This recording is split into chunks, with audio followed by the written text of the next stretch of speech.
Honor of having with us today Ambassador Faure of the Seychelles. It's so good to have you with us here, Ambassador, and we're so proud that you took of your valuable time to join us. And you're not just Secretary of State for Foreign Affairs, which I do understand what that is, but you're also head of Blue Economy for the Seychelles, which makes me super interested in hearing more about it. Could I ask you to a couple of minutes dig into the question of the blue economy and what the Seychelles are doing right now? Yes, thank you very much, Jonathan. We have been a pioneer in the development of the blue economy, and that since 2012 when the UN Rio mission, the concept was first coined. So we took a leading role and ensured that we established structures within the country for us to develop it. We set up a ministry in charge of the development of the blue economy, and along with partners like the Commonwealth and the World Bank, we have developed strategic policy initiatives, including the strategic policy document, as well as the debt swap for nature conservation. Recently, we have also, as part of the debt swap for nature conservation, protected 30% of our exclusive economic zone as part of our marine spatial planning efforts, and that was in fact cast in law in March this year. Seychelles is the first country in the world which has protected 30% of its exclusive economic zone.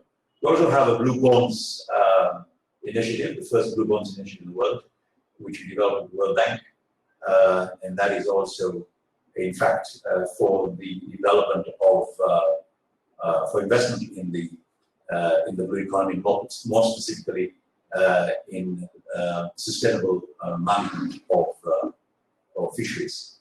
So much has been done in Seychelles. We've also extended that internationally to ensure that the blue economy is also integrated in strategic development frameworks in regional bodies, including at the African level, where the Seychelles president is recognized as the champion for the development of the blue economy in Africa. This is so amazing. May I just have a follow-up question for that? So it's okay.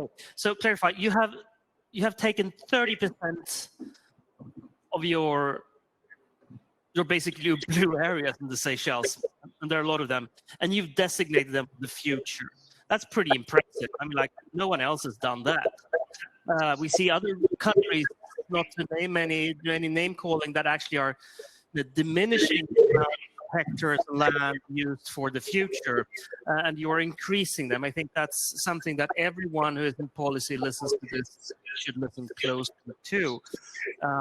And then the second one thing is, of course, I mean, you're one of the largest tuna countries of the world and fishing countries of the world, and you're also using not just policy but enormous amounts of technology in order to manage this properly.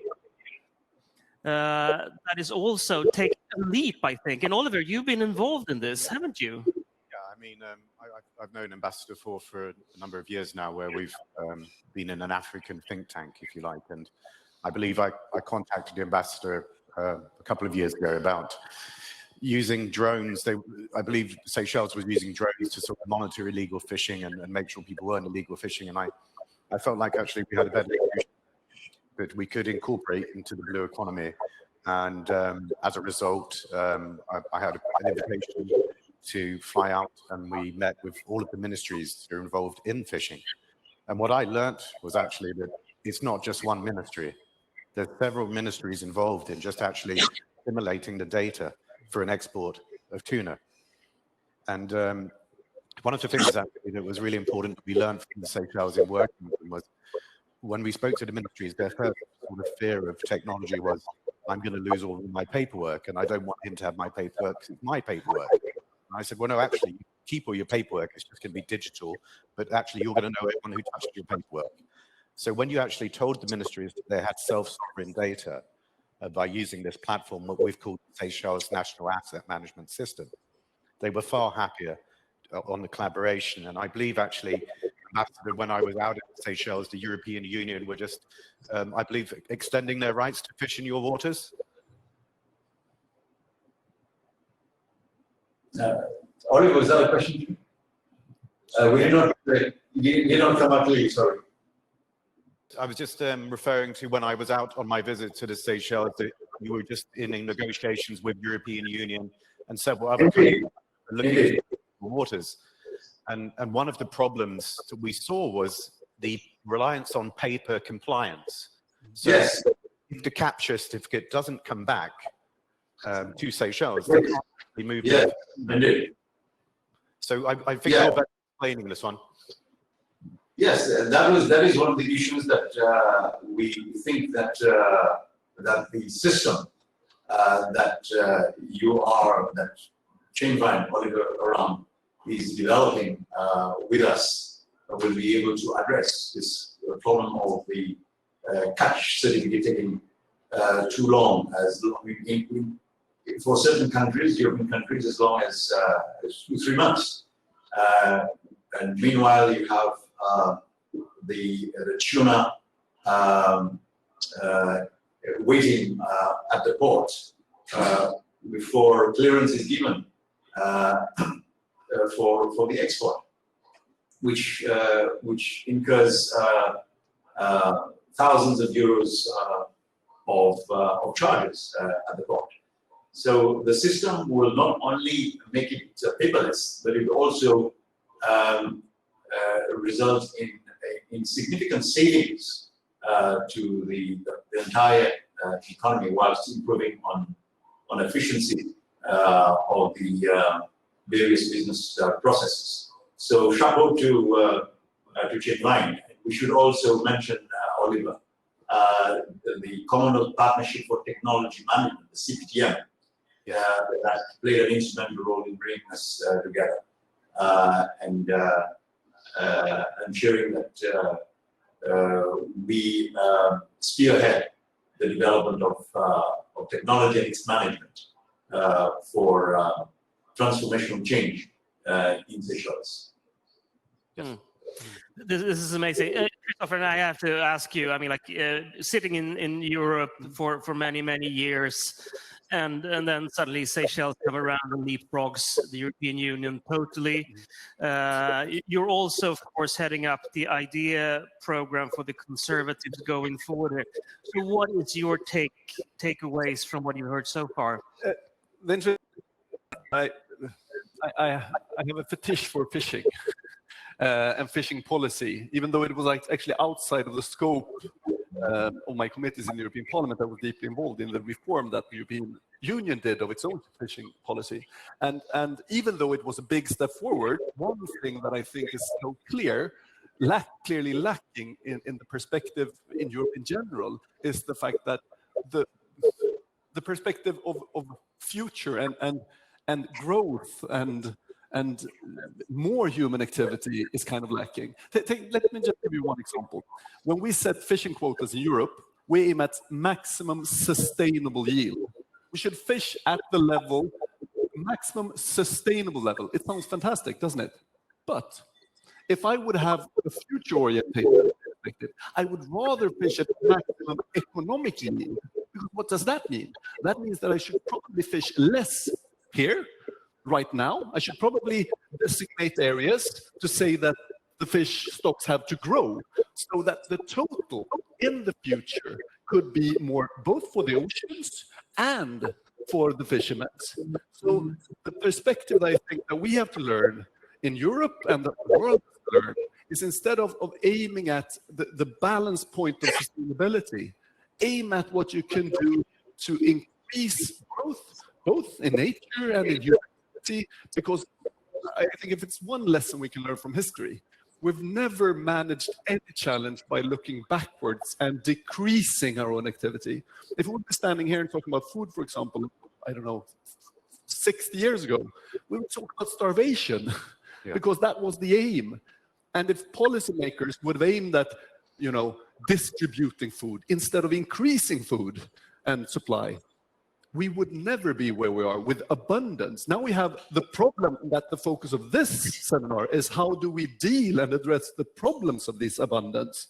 So I think aim at the future, aim at growth instead of looking backwards and trying to balance things at just what is designed as sustainable, so to say. Okay, this is lovely. And I'm sure you and every other parliamentarian in the European Union would love to go to the Seychelles. Too many have been there, I think. To also to learn. And they should go there not just for the wonderful paradise and settings, but also to learn a bit more about how you actually can manage your fish. Ambassador Faure, what does it feel like to be world leader in the field of managing fish stocks? Do you get the attention that you deserve for this?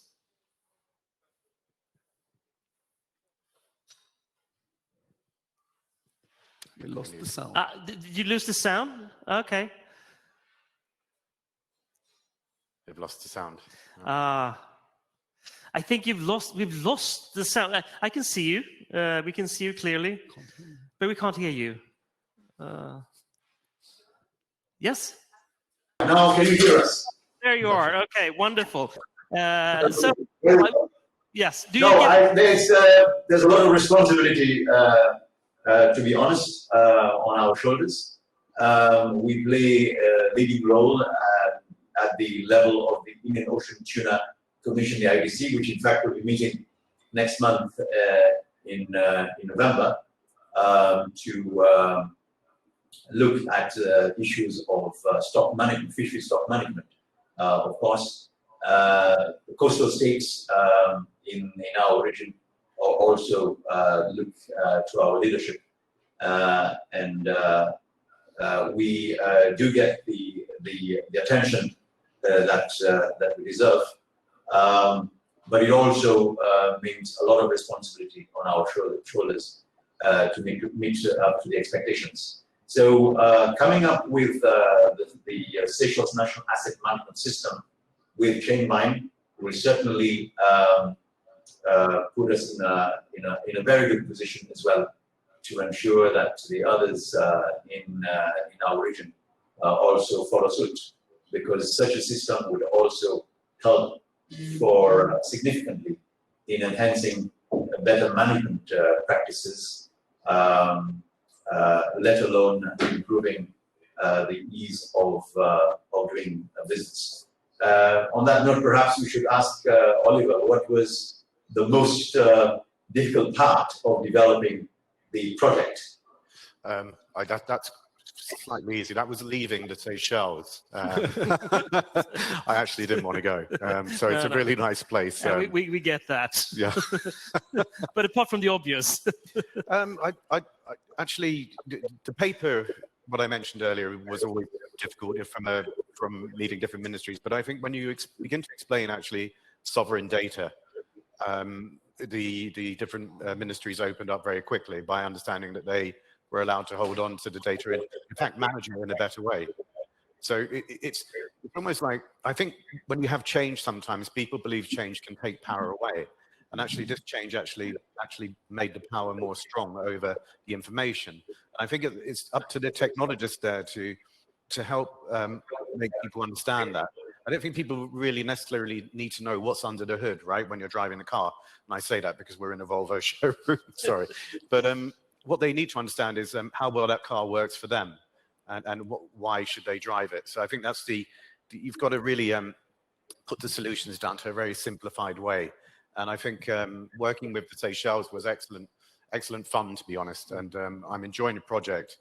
And also, with Ambassador Faure, we spoke about other things when I met with the government, is that the Seychelles is very open to any type of technology that can help it and its islands become more, as you said, economically viable in many ways for the future. So a resilient, sustainable economy. And that's what I enjoy really, actually, not just the Seychelles National Asset Management System, which will first focus on fisheries, but all of the other great things we can do. And I think also there's this data play that the Seychelles have because they can execute probably quicker than a larger nation in Europe. They can actually share that data internationally and actually make that economic for themselves as well. But this is cool. Let me have then an open question to all the three of you, because to me, when I think about tuna, sometimes I think about the delicious thing on my plate, but I also think sometimes about slave labor that we've seen a lot in the global tuna sector. And to me, that is also all about these products, the food out there. It's not just about the food itself, but how it was produced, where from it comes. And, I'd probably be more inclined to eat tuna if I knew where from it came and what type, how it was fished. And the same goes for chicken. Has it been chlorinated or, has it been produced by a small farmer out there? And that actually means that we probably, potentially, could raise the price of goods that we know where it's come from. And suddenly we have another type of economy around food. When you say that, I believe we had this conversation actually last year, Ambassador Faure, Barry. We spoke about what does the technology actually do? It actually gives you the right to put a premium on the tuna that's coming from your ocean, because you're actually saying this is sustainable and resilient. And I believe a lot of people want to buy that. They actually don't want that, guilt and shame. Yep, absolutely. I think one word that we come back to is data, in a sense, and the data connected to food in different aspects. It's crucial for policymakers to be able to have the data, to be able to set, sustainable or economic levels of catch and quotas. But at the same time, the same data is crucial also for consumers, and to try to find a system to actually disseminate that information all the way down to the consumer, both would support the front runners and would make the system better. The problem that I think we have in politics too often is that we believe that we're the driving force behind this. Because in politics and policy is an important part of the solution. But to an equal extent, or even bigger extent, it's a question for innovators and entrepreneurs to actually design the models and see how you can make it relevant for consumers. Because it's very hard as a policymaker to decide what the consumer value and what will actually benefit them when it comes to information. But to see to that the data is available and out there for entrepreneurs and innovators to take use of. That could be something that policymakers definitely could be better. Should definitely do that. And this is an open question then to Oliver and then Ambassador Faure. How much could you raise the price of tuna by having data around it? Do we have any takes on that? Is it 10%? Is it 30%? I don't think I heard I understood the question, John. Yes, so just wondering, how much could we potentially raise the value of tuna with the help of technology? Okay, certainly the value of the tuna would increase, as Oliver said. By what percentage, that is yet to be seen. But there will be a clear premium on it if the consumer can verify clearly and reliably that the tuna has been caught in a sustainable way, and the project that we have developed will be able to do that, because at the touch of the finger, the consumer will see through what process the fish went through from the moment it was caught to the time it lands on the shelf or on the consumer's plate. if you wish. Yes. Lovely, Oliver. You're There's one added benefit as well. So as we work with Seychelles, but also on a UK project that we've been working on, we found out that on importing grapes into the United Kingdom, 80% of the cost is down to paperwork. So if you imagine that cost, if you're taking that out, then that actually goes back to the fishers who are locally fishing also in the Seychelles. But that's a typical cost saving, and I totally understand that one. But then you're making money at both ends. So actually, generally speaking, and by making more money on one unit of tuna, you can save more tuna. Yeah. In essence, theoretically speaking.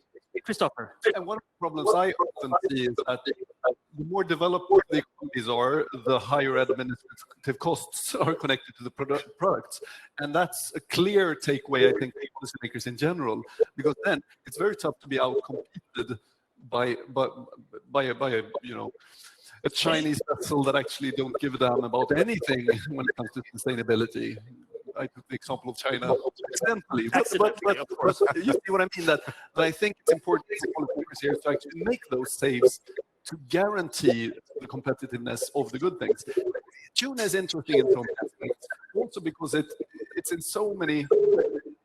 in many aspects a real success story. We have the big problems, but the Seychelles is of course one example, but we actually can look at the success story of tuna even here in Sweden, because we actually had a European ban on bluefin tuna, which now results in the fact that you can actually find tuna in Swedish waters, bluefin tuna, that actually were supposed to be gone forever, which means that now we have a discussion whether you could start fishing a very limited amount, but real premium tuna in Northern European waters. And who would have thought that would be the debate of the day 10 or 15 years ago? No, I'd rather have my tuna from the Seychelles.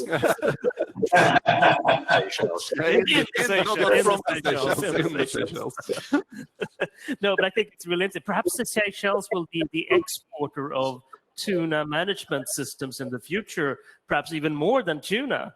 To some extent, yes. But to some extent, I think the Seychelles is an exporter of policy in this area. It's not an accident that we've having this discussion in the backdrop of reforms in Seychelles. I'm sure Minister could give us insight in the fact that he's probably done similar events, speaking to people from all around the world. Success examples that we have in the Seychelles. Cool. I mean, gentlemen, we're nearing the completion of, nearing the end of this fantastic session here. So, Ambassador, is there anything you think that we should know that we haven't spoken about yet?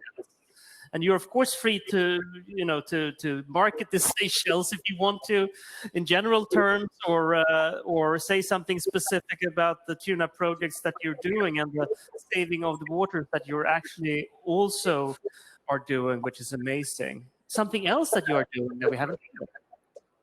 Well, perhaps it's important to note that the work that we're doing becomes even more relevant now that we are in this COVID-19 pandemic. It's had a damaging effect on the economy, on the main economic pillar of the country, which is tourism. We also have the Fisheries Transparency International, which is another transparency international body, but the first one to be established in a southern country, which was recently established in Seychelles. Which again is another initiative that we've taken, a leading initiative that we've taken in the context of the development of the blue economy, which will hopefully help to improve the sustainable management and development of fisheries in our waters and globally. So that is a new initiative as well.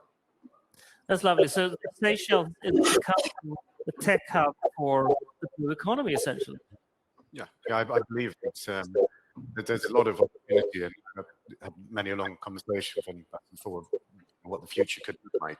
But as So, I said, luckily, it execute far quicker, larger, cumbersome beast. And we find that the corporates, if you look at it, it's a very agile country to execute on these things. I think one thing we forgot was another conversation about the Indian Ocean Tuna Company would be a no waste policy. So you were just talking about you were rounding up the entire over of some of the fish that have gone into the cans and looking for ways to actually find ways to use every bit of the fish, which is quite interesting as well. So it's a zero waste policy. And we were looking at that as well. How can technology help out? Where does it fit in? And obviously that not everything is just on chain. There's other tech companies out there that could probably think of ideas that could maybe be able to help. Which is also a double-sided business model, because you get more money out of the tuna, and I will be paying even higher price because I know it's a no-waste tuna, right? Okay. Christofer, do you have any last comments from the European perspective? No, I think that we've more or less covered it. But again, maybe that technology and data, I think, is key. And if it's something that we tend to forget when policy is made, we tend to look at status quo and how to find something that's sustainable, rather than actually looking at to make things better, to improve things. No waste policies saying that, okay, we just don't have to keep status quo and have policy to find some eternal balance. We can make more out of less, and that is something that I often think miss when we do. And it's done mainly through technology and data nowadays. Those are perfect last words. Thank you so much, Christofer, Oliver, and Ambassador Faure, for joining us today. I wish you the best of a wonderful day in the Seychelles. Take care. Thank you. I wish you the same as well. Hopefully, you'll be able to join us beyond in Seychelles, as well as the young member of parliament that I've seen on the screen as well from Sweden. Wishing you luck in the elections. We are having elections here soon as well, in a few days' time, on 24th of October.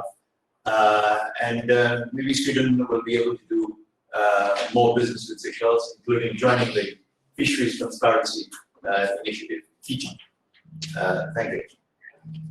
Definitely. Thank you very much, everyone, and have a wonderful rest of your days. And we'll move over to the next panel. Thank you very much.